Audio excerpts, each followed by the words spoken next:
Imagine a vibrant young man on vacation, enjoying life with friends. Then, a minor incident, a medical recommendation, and a sudden, inexplicable shift. Within days, he is running in terror, abandoning everything he owns, and vanishing into thin air from a busy international airport. This is not the plot of a thriller, but the chilling reality of Lars Mittank, a 28-year-old German tourist whose disappearance from Varna Airport in Bulgaria on July 8, 2014, has become one of the most perplexing cold cases of our time. His final moments, captured on grainy CCTV, offer more questions than answers. Lars Mittank was, by all accounts, an ordinary young man from Bonn, Germany. A 28-year-old power plant worker, he was described as down-to-earth, reliable, and without any known history of mental health issues. He loved football, socialized often, and was looking forward to a much-needed summer break. His mother, Sandra Mittank, described him as a happy, well-adjusted individual, making his subsequent behavior all the more bewildering. This vacation was meant to be a simple, fun getaway with friends, a chance to unwind before returning to his routine life in Germany. In late June 2014, Lars embarked on a trip to Golden Sands, a popular resort town on Bulgaria's Black Sea coast, with 4 childhood friends. Known for its vibrant nightlife, sandy beaches, and affordable prices, Golden Sands is a prime destination for young European tourists seeking a lively vacation experience. The initial days of their trip were exactly what they had hoped for: sun, sea, relaxation, and plenty of partying. No one could have predicted the turn of events that would transform this idyllic holiday into a bewildering nightmare, forever altering the lives of Lars and his family. For the first 6 days, Lars and his friends enjoyed a typical vacation. They spent their days lounging on the beach, swimming in the Black Sea, and exploring the bustling resort. Evenings were filled with dining out, visiting local bars, and dancing in the vibrant nightclubs. There was no indication of any trouble, no strange encounters, or anything that would suggest an impending crisis. Everything seemed perfectly normal, a carefree summer holiday like any other. The group was in high spirits, making memories, completely unaware that their trip was about to take a dark and sudden turn. The turning point occurred on July 7th, the night before they were due to fly home. Lars and his friends were at a beachside bar, watching a football match between Bayern Munich and Borussia Dortmund, 2 rival German teams. An argument erupted between Lars and supporters of the opposing team, escalating quickly into a physical altercation. Lars, a Bayern Munich fan, found himself in a heated dispute, reportedly defending his team. While the fight itself was brief and not severe, its repercussions would prove devastating and set in motion the tragic chain of events that followed. During the scuffle, Lars sustained an injury to his left ear. The extent of the injury was significant enough to cause concern, prompting his friends to take him to a local doctor for immediate medical attention. The diagnosis was a perforated eardrum, a painful condition that can affect hearing and balance. This injury, though seemingly minor in the grand scheme of things, would become a crucial element in Lars's subsequent ordeal, dictating his travel plans and isolating him from his friends. It marked the definitive shift from a carefree holiday to a situation requiring medical intervention and changed plans. At the medical clinic, Lars was examined by a doctor who confirmed the perforated eardrum. The doctor's instructions were clear and critical. Lars was advised not to fly, as the change in cabin pressure could exacerbate his injury and cause further damage. He was prescribed cefuroxime 500, a broad-spectrum antibiotic, to prevent infection, and given a certificate stating his condition. This medical advice meant Lars could not return home with his friends as planned. A decision had to be made, one that would lead him down an unforeseen and terrifying path. With their flight scheduled for the following day, Lars's friends faced a difficult choice. They had to return to Germany as planned, leaving Lars behind to recover.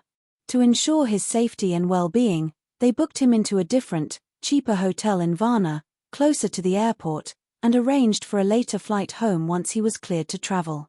They left him with some money and his belongings, promising to stay in touch.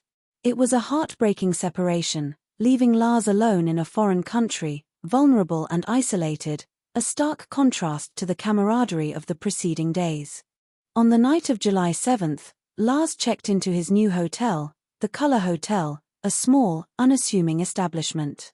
This was his first night alone since arriving in Bulgaria, and the isolation seemed to amplify his anxiety. The carefree atmosphere of Golden Sands was gone, replaced by a sense of unease. His subsequent actions and phone calls to his mother suggest a rapid deterioration of his mental state, hinting at paranoia taking root. What transpired in that hotel room, alone and away from his friends, remains a crucial piece of the puzzle. Lars's mother, Varna Mittank, received a series of increasingly distressed phone calls from her son. He spoke of feeling unsafe, of strangers watching him, and asked her to block his credit card, fearing theft. In one particularly unsettling call, he claimed 4 men were following him and wanted to rob him or his apartment. The fear in his voice was palpable, a stark departure from his usual calm demeanor. He mentioned hiding in a bush, feeling threatened. These calls painted a picture of a young man experiencing intense paranoia and acute distress. The intensity of Lars's paranoia escalated dramatically. He reported seeing these pursuers even at his new hotel, describing them as following him. He called his mother again, stating he felt unable to stay at the Color Hotel any longer, convinced his life was in danger. This persistent belief that he was being hunted, despite no external corroboration, suggests a profound psychological crisis. The perceived threat was so strong that it compelled him to seek refuge elsewhere, further disrupting his already fragile state and driving his subsequent desperate actions. Driven by his intense fear, Lars's final interaction before heading to the airport was a request to book a different accommodation. He called his mother around 5 a.m. on July 8, asking her to arrange a hostel for him, as far away from the Golden Sands area as possible. He conveyed a desperate need to escape his current surroundings. This urgent request, made hours before his flight, underscores the depth of his agitation and belief that he was in peril. He felt the need to flee, even from the relative safety of his hotel room. His mother, Sandra, recounts this last phone call as profoundly disturbing. Lars sounded utterly terrified, telling her, "Mom, I don't feel good. They're chasing me." He claimed he needed to hide, saying, "I can't stay here anymore." The call ended abruptly, leaving Sandra consumed with worry, sensing the grave danger her son believed he was in. This conversation, a mother's last direct communication with her son, painted a horrifying picture of a young man in the grips of an unseen terror. It was the final thread before his complete vanishing. Despite his panic, Lars managed to take a taxi to Varna Airport later that morning, intending to catch his rescheduled flight back to Germany. The journey itself yielded no reported incidents, suggesting his public composure, even if internally he was in turmoil. He arrived at the airport seemingly on track to return home, a small beacon of hope after the harrowing night. However, the airport, a place of transit and routine, would become the stage for the most dramatic and inexplicable moments of his disappearance, captured in stark detail by surveillance cameras. Upon entering Varna Airport, Lars's initial movements were captured by security cameras. The footage shows him walking calmly through the terminal, checking in, and passing through security. There's no visible sign of agitation or distress in these early clips, presenting a stark contrast to his mother's harrowing account of his phone calls. He appears to be a regular traveler, albeit one with a bandaged ear. This initial calm makes his subsequent actions all the more perplexing, raising questions about what could have triggered such a sudden and extreme shift in his behavior within the confines of the airport. Before boarding his flight, Lars felt compelled to visit the airport doctor, presumably to confirm he was fit to fly despite his perforated eardrum. This was a sensible step for someone with his injury. However, the subsequent events in the doctor's office would be anything but routine. It was here, within the sterile confines of an airport medical clinic, that Lars's state of mind would visibly unravel, creating a terrifying prelude to his final desperate act. The medical staff would become the last known people to directly interact with him. Dr. Kosta Kostov, the airport physician, later described Lars as agitated and nervous during their consultation. Lars spoke briefly about his ear injury and the football fight. While talking, a construction worker briefly entered the office, prompting Lars to suddenly exclaim, "I don't want to die here, I have to get out of here." Without another word, he bolted from the room, leaving his luggage, wallet, passport, and phone behind. The doctor noted Lars's pupils were dilated, suggesting a state of extreme stress or perhaps the influence of a substance, though no drugs were found in his system. The sudden outburst and subsequent flight from the doctor's office marked the moment Lars Mittank's composed facade completely shattered. This was not a slow decline, but an immediate, desperate escape. What specifically triggered this extreme reaction remains unknown. Was it the brief appearance of the construction worker, misinterpreted as a threat? Was his paranoia finally overwhelming him? Whatever the catalyst, the event was so powerful that it compelled him to abandon all his worldly possessions and flee into the unknown, leaving behind a baffled doctor and a trail of unanswered questions. The subsequent CCTV footage is haunting. Lars is seen sprinting through the airport terminal, a blur of pure panic. He runs past check-in counters, through the departures area, his face a mask of terror. This is not the measured pace of someone late for a flight, but the desperate dash of someone fleeing for their life. He is clearly distraught, his body language screaming extreme distress. Every movement suggests an urgent need to escape, to put as much distance as possible between himself and whatever unseen threat he perceived within the airport. In his frantic rush, Lars left behind everything. His backpack, containing his passport, wallet, phone, and money, was abandoned near the doctor's office. This act speaks volumes about his state of mind. Material possessions, identity, and means of communication became utterly irrelevant in the face of his perceived danger. His only focus was escape. To discard one's passport and wallet in a foreign country is an act of sheer desperation, suggesting a complete breakdown of rational thought, prioritizing immediate flight over all practical concerns. Lars's desperate flight didn't end inside the terminal. The CCTV footage captures his final, most baffling act. He runs out of the airport building, past the security perimeter, and scales a tall chain-link fence, disappearing into the dense, overgrown bushes and trees bordering the airport grounds. This was not a controlled exit, but an athletic, desperate leap over a barrier, suggesting an immense force driving him away from the airport. He was not simply leaving, he was escaping, convinced that remaining was a death sentence. The final image of Lars Mittank is a blurry, distant frame from an airport security camera. It shows him disappearing into the dense woodland that surrounds Varna Airport. This single, grainy image is the last confirmed sighting of Lars Mittank. After this moment, he vanished without a trace. The vast, untamed landscape absorbed him, offering no further clues. For nearly a decade, this image has haunted investigators, family, and online sleuths, a frozen moment capturing the beginning of an enduring, chilling mystery. Following his sudden disappearance, airport staff and local police were immediately alerted. Initial search efforts were launched around the airport perimeter and the surrounding forest area. The dense undergrowth, however, proved challenging, making a thorough search difficult. The urgency was high, given the unusual circumstances of his vanishing.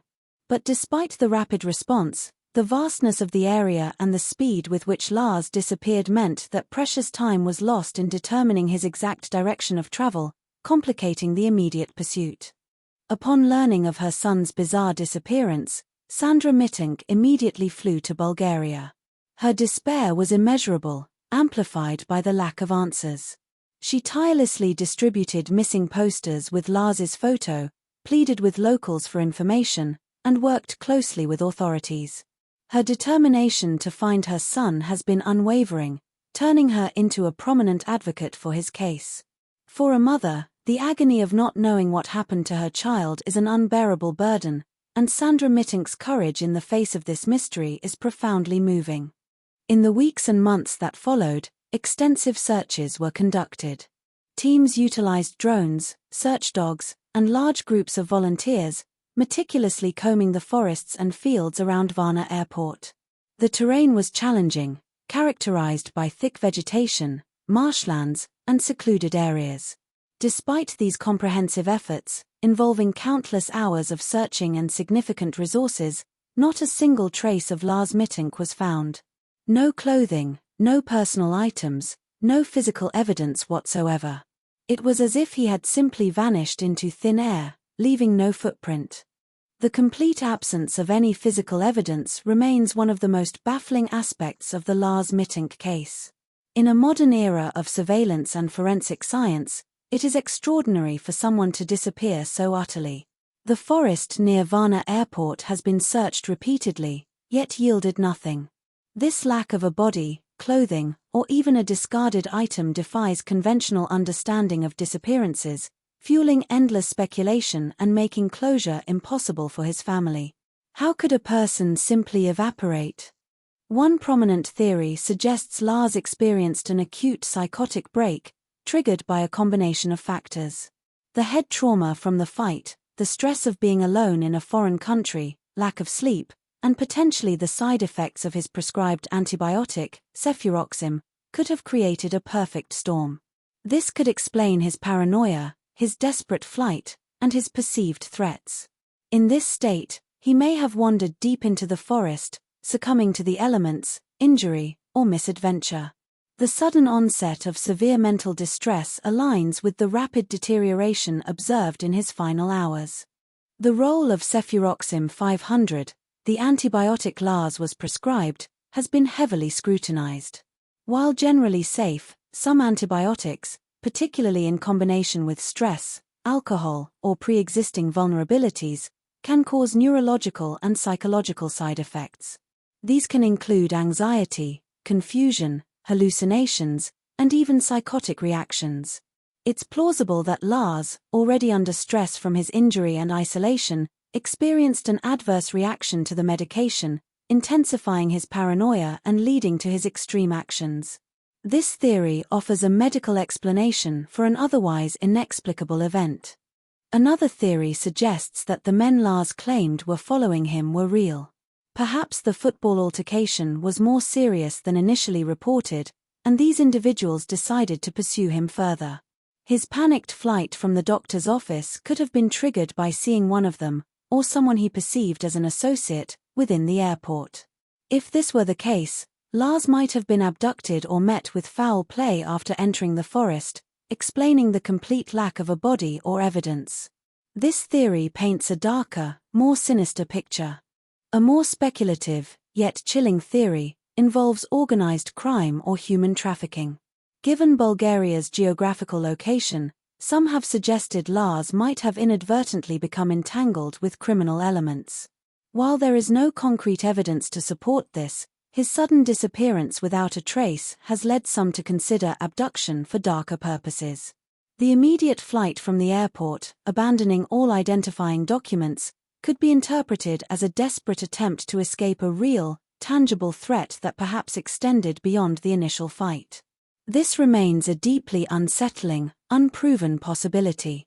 The final CCTV image of Lars Mittank, a blurry figure disappearing into the woods, has been subjected to extensive analysis. Online communities and experts have attempted to enhance the footage, hoping to glean any further details: a face, a direction, a companion. Despite these efforts, the image remains frustratingly unclear. It offers no definitive answers, no additional clues about what or who might have been pursuing him, or where he ultimately went. This single, ambiguous frame serves as a constant reminder of the impenetrable nature of this mystery. Lars Mittank's disappearance rapidly gained global attention, particularly through the internet. Online communities on Reddit, YouTube, and various forums dedicated countless hours to dissecting the case. The CCTV footage, his mother's pleas, and the bizarre nature of the vanishing act resonated with millions. The case became a prime example of internet sleuthing, with armchair detectives proposing theories, scrutinizing footage, and keeping the story alive. This viral spread ensured Lars's face and story reached corners of the world far beyond Bulgaria and Germany. Over the years, numerous unconfirmed sightings of Lars Mittank have been reported from various countries, including Germany, Brazil, and even Russia. These reports, often fueled by hope and the internet's reach, describe men resembling Lars, sometimes with similar mannerisms. However, every single lead has, to date, proven to be a dead end. The agony of these false hopes for Sandra Mittank is immense, a cruel cycle of excitement followed by renewed despair. Despite the lack of verification, these sightings underscore the persistent public interest in finding answers. Lars's mother, Sandra Mittank, has become the face of the search. Her resilience and tireless dedication are truly remarkable. She has spent years campaigning, fundraising, and collaborating with private investigators, refusing to give up hope. She frequently updates the public through social media and interviews, keeping her son's story in the public consciousness. Her determination is a testament to the unbreakable bond between a mother and her child, and a poignant reminder that for those left behind, the search for answers never truly ends. For Lars's family and friends, the disappearance is a living nightmare. The lack of closure, the absence of a body, means they cannot properly grieve. Every anniversary, every holiday, is a fresh reminder of the unanswered questions. The burden of the unknown weighs heavily, leaving them trapped in a perpetual state of limbo. This psychological toll is one of the most tragic consequences of unsolved missing persons cases, highlighting the profound human cost beyond the initial mystery. The torment of what if and where continues to haunt them. The case of Lars Mittank challenges our assumptions about modern life. In an age saturated with surveillance cameras, digital footprints, and instant communication, how can a person simply vanish without leaving a single trace? His disappearance highlights the limitations of technology and the vastness of nature, even around developed areas. It reminds us that despite all our advancements, the wilderness can still swallow an individual whole, and the human mind can unravel in ways that defy logical explanation, leaving behind only questions and an enduring sense of dread. Despite years of investigation and fervent public interest, the central questions surrounding Lars Mittank's disappearance remain unanswered. What truly triggered his sudden, terrifying panic at Varna Airport? Was it a genuine external threat, a severe mental health crisis, or a potent combination of both? Did the perpetrators of the football fight pursue him? Where did he go after he scaled that fence and disappeared into the dense Bulgarian forest? And how could he have vanished so completely, leaving absolutely no trace of his existence? The case of Lars Mittank has transcended a simple missing persons report to become a modern urban legend, a cautionary tale whispered in online forums. It stands as a stark reminder of human vulnerability, the fragile nature of our mental state, and the chilling reality that sometimes, despite our best efforts, people can simply disappear. Lars Mittank's story continues to resonate because it taps into a primal fear, the fear of the unknown, of losing control, and of vanishing without a trace. Until answers are found, his fate remains one of the world's most haunting unsolved mysteries.